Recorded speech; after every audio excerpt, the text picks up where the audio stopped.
पाकिस्तानी कहते हैं कि चाइना और पाकिस्तान की दोस्ती एवरेस्ट से ऊंची और समुद्र से गहरी है। चीन लंबे समय से पाकिस्तान में अरबों डॉलर की निवेश योजनाएं भी चला रहा है। आप सबने सीपैक का नाम जरूर सुना होगा, चाइना पाकिस्तान इकोनॉमिक कॉरिडोर, जिसके तहत बड़े बड़े इंफ्रास्ट्रक्चर प्रोजेक्ट्स पाकिस्तान में बनाए जा रहे हैं। और इस सीपैक का सबसे अहम और सबसे बड़ा प्रोजेक्ट है एक मेगा रेलवे प्रोजेक्ट। लेकिन अब बड़ी खबर यह है कि इस मेगा प्रोजेक्ट से चीन ने अब अचानक पीछे हटने का फैसला कर लिया है। जी हां, ये बड़ी खबर पिछले कई दिनों से सुर्खियों में है। सवाल यह है कि आखिर हुआ क्या, ये प्रोजेक्ट था क्या और चीन को किस वजह से इतना बड़ा कदम अचानक उठाना पड़ा, सब बताता हूं। आप देख रहे हैं न्यूज कनेक्ट, मैं हूं आपके सामने सुमित पांडे। सीपैक को समझने के पहले हम जान लेते हैं ML1 प्रोजेक्ट के बारे में। ML1 प्रोजेक्ट आखिर है क्या और ML1 प्रोजेक्ट क्यों जरूरी है? ML1 यानी मेन लाइन 1, यह एक विशाल रेलवे प्रोजेक्ट है जो कराची से लेकर पेशावर तक फैला हुआ है। इसे पाकिस्तान की रेलवे की लाइफ लाइन कहा जा रहा था। अगर मैप देखें तो यह रूट कराची जो सिंध प्रांत में है वहां से शुरू होकर इस्लामाबाद के रास्ते खैबर पख्तूनख्वा तक जाता है और अंत में पेशावर तक पहुंचता है। बीच में पंजाब और बलूचिस्तान जैसे अहम प्रांत भी इसी में आते हैं। इसकी कुल लंबाई करीब 1700 किलोमीटर बताई गई है। शुरुआती अनुमान था कि इस प्रोजेक्ट पर लगभग 6.8 बिलियन डॉलर्स की लागत आएगी, लेकिन हकीकत यह है कि शुरू से ही इसे बार बार डिले का सामना करना पड़ा। अब जरूरी बात यह है कि कराची से पेशावर तक पहले से रेलवे लाइन मौजूद थी, लेकिन ML1 प्रोजेक्ट का मकसद था इस पूरी लाइन को मॉडर्न बनाना और अपग्रेड करना, जिसके लिए कई बदलाव होने थे। सबसे पहले पूरे रूट पर डबल ट्रैकिंग होनी थी, जैसे भारत में होता है। भारत में ज्यादातर जगह पर एक लाइन जाने के लिए होती है और दूसरी लाइन आने के लिए। साथ ही लैंड एक्विजिशन और प्रभावित लोगों का रिहेबिलिटेशन। पूरे 1700 किलोमीटर में नया सिग्नलिंग सिस्टम लगाना था। ट्रेनों की स्पीड 140 से 160 किलोमीटर प्रति आवर तक बढ़ाने की योजना और मालगाड़ियों के लिए अलग फ्रेट कॉरिडोर को भी अपग्रेड करना।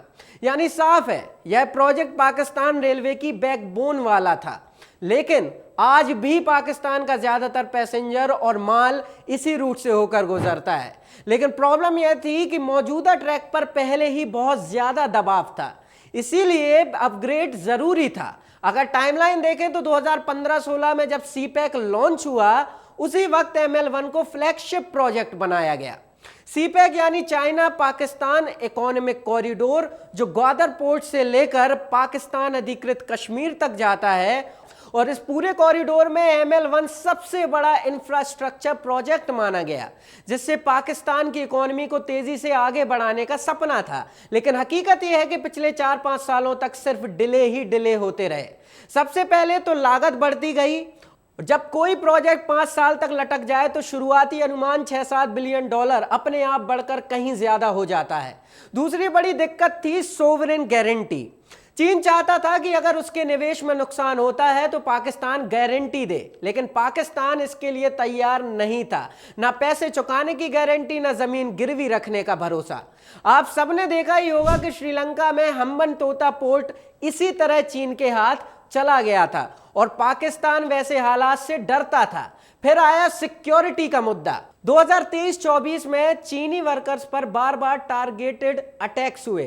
खासकर बलूचिस्तान में मार्च 2024 में शांगला में हुआ सुसाइड अटैक तो बीजिंग के लिए अलार्म बेल साबित हुआ। कई चीनी इंजीनियर मारे गए, इसलिए चीन ने कहा हमें अपनी सिक्योरिटी फोर्स पाकिस्तान लाने दो। लेकिन पाकिस्तान घरेलू दबाव में यह बात नहीं मान पाया, क्योंकि इसका मतलब था कि किसी बाहरी देश की सेना पाकिस्तान की जमीन पर तैनात होगी और जनता इसे देश बेचने जैसा मानेगी। इन सब वजहों से चीन ने आखिरकार ML1 से विड्रॉ करने का फैसला कर लिया और अब पाकिस्तान ADB यानी एशियन डेवलपमेंट बैंक के पास मदद मांग रहा है, ताकि कम से कम आंशिक रूप से इस प्रोजेक्ट को फंड किया जा सके। तो बड़ा सवाल यही उठता है कि आखिरकार चीन ने स्टेप बैक क्यों किया? इसके कई कारण हैं और वो कारण मैं बताऊंगा। पहला कारण वर्कर्स पर लगातार हमले, दूसरा सिक्योरिटी गारंटी पूरी ना होना, तीसरा आईएमएफ के दबाव और पाकिस्तान की फाइनेंशियल कंडीशन, और चौथा बढ़ती लागत, जिससे प्रोजेक्ट चीनी लैंडर्स के लिए आकर्षक बिल्कुल भी नहीं रहा। अब बात करते हैं उस पॉलिटिकल और रेप्यूटेशनल रिस्क की जिसने चीन को और भी सावधान कर दिया।